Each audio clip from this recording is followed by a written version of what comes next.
Hello everyone, welcome to my channel. Today I'm gonna set up my reading journal for 2024. For next year, I got a notebook therapy journal, which is a huge step up from the journal I've been using this year. I really don't like that one. This one is working wonders. So I started with this name page at the beginning.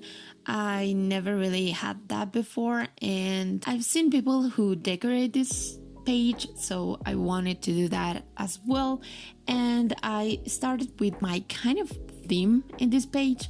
I knew I wanted to have some kind of nature-y scene. I did a little bit of a mix between Art Nouveau style, and I do have some kind of princess core theme, but all in all, the theme is pretty much pink, green, gold, and white. You'll see a lot about that in my journal. Some of the materials I use are watercolor, wash, microns, and yeah, I think that's pretty much it. Well, I also use stickers that I made. I knew I wanted to incorporate my own artwork, so I printed a lot of my own artwork, and I use whatever I felt like it was working with the theme. I did prepare some for the journal itself, and if you want to see the process of that, I'm gonna link that below so you can go to my art channel where I'm gonna have the process of the artwork I made for the reading journal.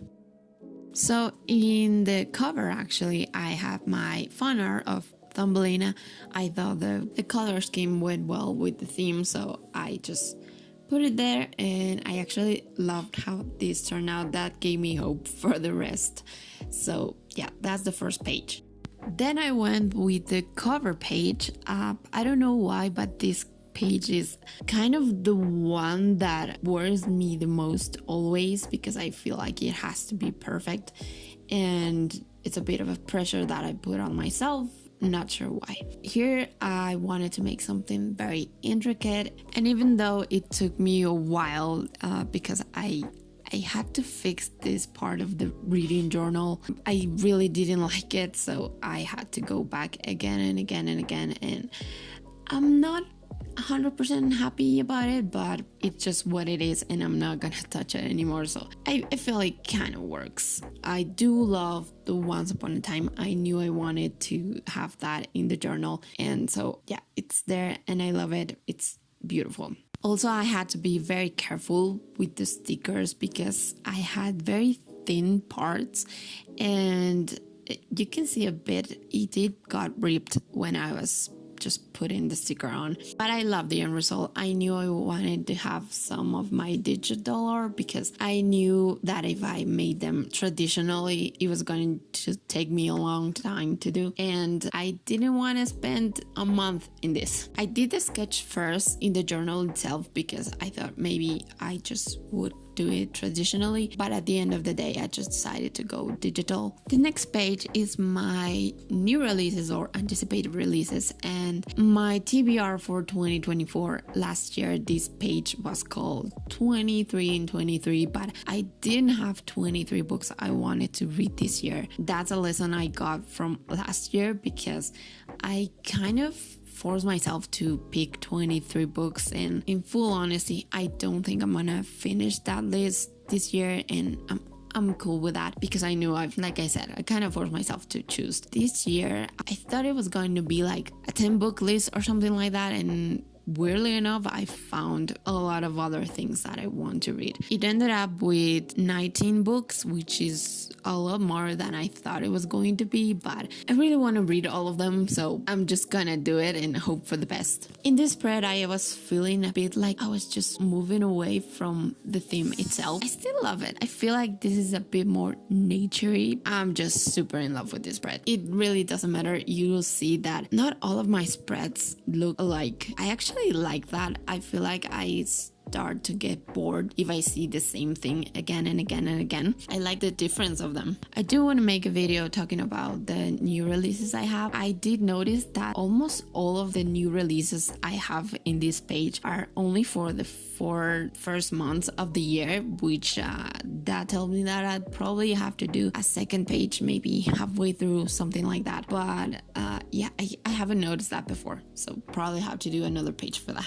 The thing with this journal that I didn't have with the journal I'm currently using is that this one has dots. I specifically look for one with dots because my handwriting has been suffering lately, and I think it's because I usually don't use anything like with rules or square or dots or anything. I want a bit of a guideline, so maybe my handwriting will go back to be in a good shape. I don't know if the dots are bugging me because I feel like they're too dark for what I wanted. This next page is my bookshelf, and this year I wanted to merge two spreads that I have in my reading journal. I usually draw the books and then I color them in according if I read them physically, audiobook or ebook. I love that system. I still want to use it, but I saw in a reading journal a bookshelf that had the covers of the books and I fell in love with it. I did it as well in my reading journal, and this year I feel like it's just a bit too much having the two bookshelves, so I wanted to merge them both. I do want to keep this system of physical ebook and audiobook, but I'm not really sure how I'm going to do that. I do know that I want to put the cover on top of the shelf, and on the shelf itself I'm gonna do the star ratings in probably gold. And in this spread I had my fan art of Aurora. I knew I wanted to incorporate her somewhere. The next spread is my series tracker. This went a bit more to the Princess Core vibe. I was sure that I was going to need both pages because I had a lot of series currently in my reading journal, but turned out that I didn't. I'm really happy that I have a lot of space because I don't have any problem starting new series even though I haven't finished others. One thing that I found interesting is that there are 18 series that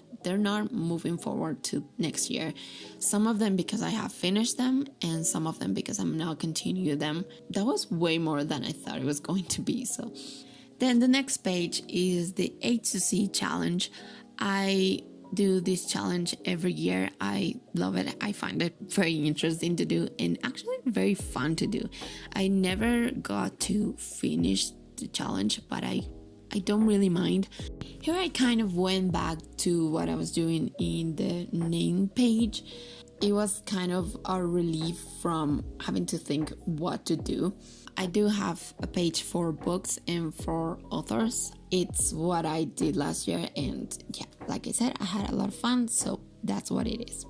The next page, I have my NetGalley arcs. I do have some that are from when I made my account, and I haven't been doing great with those. In this page, you'll see that I have the goals for this next year. I'm still not sure if I like having the goals here. I usually have them on my bookshelf, and this year I was like, no, I don't have space, so I'm gonna put it somewhere else, and I'm not sure I'm super fond of that. I also have the top authors. It's pretty much the authors I read the most. I didn't use to read a lot of books from one author, and one year I read like 10 books from one author, so that was what inspired me to do this. One of the covers, the number of books that I read from that author. I also have a half page of recommendations. This year I had a full page and I have barely used it, so just in case I made a bit of space for that. And in this page I just put some hummingbirds. This next page is my Hall of Fame for my favorite books of the year. I don't really do the book bracket anymore because I felt like it wasn't really working for me. In this page of the Hall of Fame, I just put the covers of all the books that I have loved in the year. Doesn't really matter when I read them. And I also have the page for on hold books. That page has been getting very handy for me because I tend to leave a lot of books on hold. It just helps me to think if I do want to go back to that book or not. Some of them I have finished, some of them I have DNF once and for all.